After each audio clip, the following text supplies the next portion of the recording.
Bideo honetan ikusiko dugu zelan kalkulatzen den bi puntutik igarotzen den zuzenaren ekuazioa. Aterako dugun ekuazioa ezaguna egingo zaizu ez, pasean urtean ja erabili genuen eta izango da ekuazio puntu malda. Hemen ditugu zuzen bat, R zuzena eta A eta B puntutatik pasatzen dela, igarotzen dela. Zuzen honetan, zuzen honen malda eta A eta B-tik, A eta B muturrak dituen segmentuaren malda berdina da. Zuzen batean malda bakarra da. Eta kalkulatzen dugu I2 ken I1 zati X2 ken X1.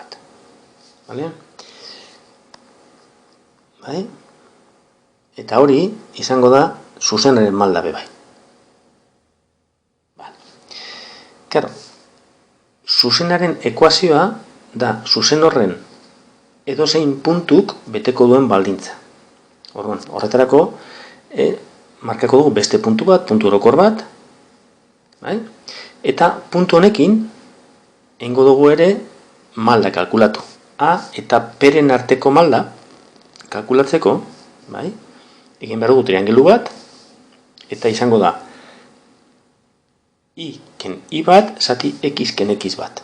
Hemen daukagu lerrokatuta daudenez malda biak berdinak izan behar dira, beraz daukagu zuzenaren malda eta AP segmentoren malda berdinak izan behar direla.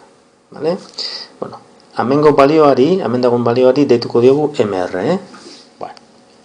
Orduan, biak berdinak izan behar direnez, hasiko gara, biak berdinak direnez, hasten gara ataratzen betetzen da lau, ez?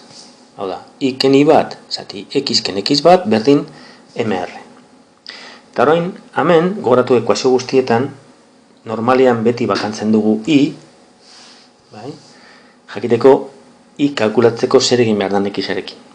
Orain, I bakantzerakoan, geratzen da lehenengo, bidertzen pasatzen dugu izendatzailean dagoena, eta amaitzeko geratzen zaigu hau. I bat batzen bestaldera, eta gogoratu guk hemen iaz ikasi genuen formulan I bat eta I2, X bat eta I bat agertu beharrean, I0 eta X0 agertzen ziren gogoratu. Eta hau da ekuazio puntu malda. Orduan, bi puntutik pasatzen den edo igarotzen den zuzenaren ekuazioa kalkulatzeko, egingo duguna zuzenean izango da saiatzea idazten ekuazio puntu malda. Horretarako egingo dugu bi puntu horiekin kalkulatu malda eta gero idatzi ekuazio hau. Adibide bat egingo dugu hemen, imagina A dala bat hiru eta B dala eta B dala minus B lau. Zeingo dugu? Malda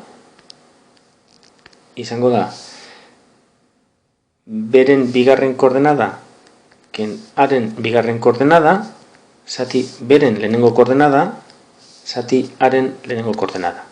Eta geratzen da bat zati minus hiru, hau da minus bateren. Malda minus bateren izan da eta A edo B puntua erabiliz geratuko da I berdin I0 izango da iru edo I bat izango da iru gehi malda minus bateren ken bateren X ken bat. Erabiltzen badugu B puntua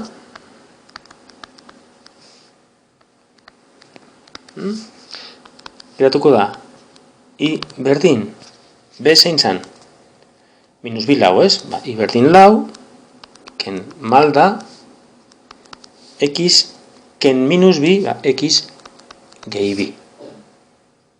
Beraz, hauetariko bat edo hau biak dira zuzen horren ekuazioa.